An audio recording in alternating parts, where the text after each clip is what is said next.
એટલે અવાજ. જે શબ્દો દ્વારા અવાજ ઉત્પન્ન થતો હોય, પ્રગટ થતો હોય કે સંભળાતો હોય તેને રવાનુકારી શબ્દો કહેવાય. આ જે શબ્દો છે એ કુદરતી અવાજો, પ્રાણીઓના અવાજો, વસ્તુઓના અથડાવાના અવાજો કે ક્રિયાઓના અવાજોનું અનુકરણ કરે છે.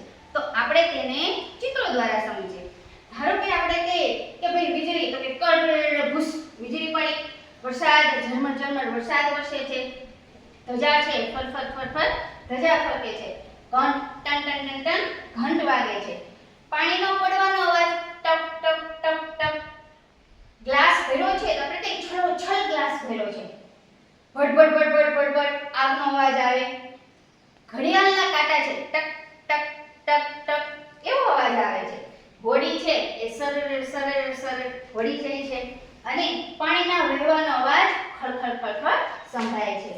ચકલી તો કે ચી ચી ચી ચી બોલે છે, છોકરાઓ છે એ છપ છપ છપ છપ પાણીમાં છપછપિયા કરે છે, દેડકા ડ્રાઉ ડ્રાઉ ડ્રાઉ ડ્રાઉ અવાજ આવે છે, બિલાડી મ્યાઉ મ્યાઉ મ્યાઉ અને મોરનો ટહુકાર ટેહું ટેહું ટેહું આપણને સંભળાય છે.